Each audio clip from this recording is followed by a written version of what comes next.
here in the heartland. This is the working man. These are the fields of dreams of American. No, you can't take that away, 'cause I wanna stay here in the heartland. I'm here in the heartland.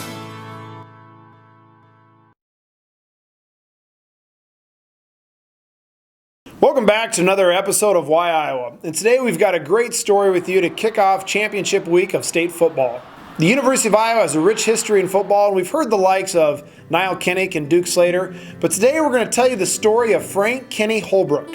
Frank Kinney Holbrook was born to Kinney and Pinky Holbrook around 1877, and he'd become the first African-American athlete at the University of Iowa. His father was an incredible man. Born into slavery around 1851, he was bought and sold several times.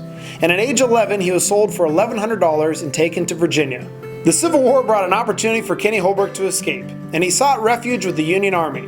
He became a servant for U.S. Army Captain Dillon, who was from Iowa City, Iowa. And at the conclusion of the war, Captain Dillon invited him to come back to Iowa City with him. And in 1872, Kinney Holbrook would move to Tipton, Iowa, where he would work cleaning houses and doing odd jobs. Kinney and Pinky Holbrook's son Frank, who would also go by the name of Kinney, would grow up in Tipton, Iowa. In an era of racial prejudice and segregation, he'd become a star African-American athlete for Tipton High School, excelling both in football and track and field. And in the third ever Iowa High School state track meet, Kinney Holbrook would lead his team to a second place finish by winning the 50-yard dash and the shot put. Frank Kinney Holbrook would become the first African-American to graduate from Tipton High School in 1895. And he was so revered by his community that they steered him to the University of Iowa. Providing funding for his tuition and living expenses, Kinney would join both the football team and the track and field team, becoming the first African-American athlete at the University of Iowa and also the first documented African-American athlete in the state of Iowa. In 1896, the Iowa Hawkeyes would hire Alfred E. Bohl as the new Iowa football coach, and one of the first things he would do was move Kinney Holbrook to halfback. In the first game of the season, Kinney Holbrook would rush for 4 touchdowns in a 32-0 victory over Drake. The Hawkeyes would face brutal discrimination in their game against Missouri, coming out with a victory, and going on to have a record of 7-1-1, the first Iowa Football Conference championship in school history, led by Kinney Holbrook, who developed a national reputation as one of the great halfbacks of the college game. Kinney would also earn 2 letters in track and field while at the University of Iowa, and his future was looking bright. But for some unknown reason, Kinney would leave the University of Iowa and return to Tipton, Iowa, where he would serve as a town blacksmith for the community. In 1899, he was hired as a football coach at Tipton High School and would lead the team to a 6-0 record. In 1906, Holbrook would leave the state of Iowa for California, where he'd continue working as a blacksmith. And in 1916, he would unexpectedly pass away of a heart attack at the age of 39. Kinney's story was lost in history. His accomplishments in the gridiron are misidentified, but the trail he blazed in our state led to many opportunities for other African-American athletes.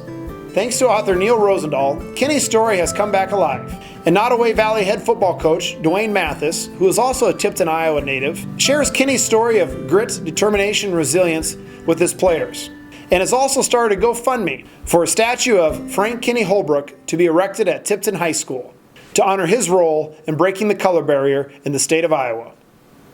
As a reminder to all our visitors, all Iowa students have free admission to the Iowa Hall of Pride thanks to Musco Lighting. I'm Jacob Holcomb. I'm 17 years old. I'm a senior at Waukee High School, and I play football, baseball, I run track, and I'm excited to be here. We run this through a program called School to Work at Waukee High School. It's ran by Scott Carlson, Mindy Heitland, and it just kind of gives you an opportunity to kind of find out what you want to do in your future and give you those first building blocks of your career to really see what you want to do. Yeah, so I'm really interested in marketing, sports marketing in general, and I kind of have a background in graphic design and any type of design really, so I'm really focusing on the marketing part of it and, getting started with that. What's your favorite class at Waukee High School? I'd say right now, honestly, School to Work, because it's a fun thing. It doesn't feel like school, and you're getting a lot out of it. And I'd say a close second would be the Apex program we have too. All right, Larry Allen joining us right now, and I think that Bob, when they do the consolidation, you and I always know because we're Iowa guys. And so, but when I was doing a game, I don't know if I'd say the whole thing. I would probably just, stick with a nickname, but when people are like, what does that stand for? I'm like, Odebolt Arthur at Battle Creek, Ida Grove. I mean, people are like, how do you know that? But Larry Allen knows it. And Coach, you started in 99. Where were you first at? And talk to us about how this school came as one. And give us some background on that first before we talk about how awesome your team is right now. Well, I arrived in Odebolt Arthur in the fall of '86 after graduating from Simpson College. Been there ever since, through the OA and now the OA BCIG.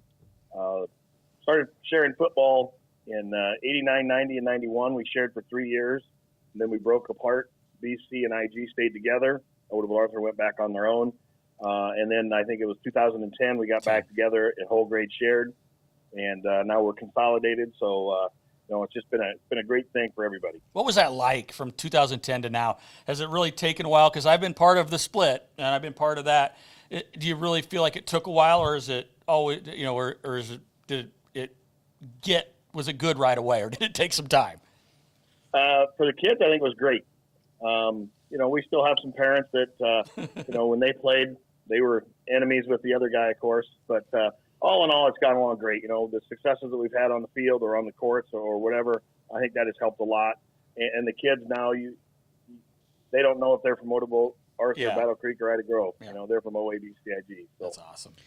Coach, 2 years in a row, last year up at the Unidome, a lot of the people we deal with and a lot of the fans are like, Odebolt, Arthur, what? They'd never seen you before, and a new commodity to the Unidome. And then once they left, they will never forget your team because once you've seen Cooper in action, it was just crazy last year. I said to David last year, if you put that quarterback on any other team, clear up through 4A, and they're better. They are a better team. He was the best player in that Unidome last year, regardless of class. And we watch the kids' numbers, but we don't always get to see them until they get up there. So. Right, but seeing him in person is the final nail. You understand how special this kid is, and that was unbelievable. And here you are again. Yeah, he does so many things for us. He's by far our best leader as well. He just everything he does, he's striving for perfection. He makes every kid around him better, and I think that's his biggest attribute. That everybody wants to be better because of him, and what he does just helps them reach that goal.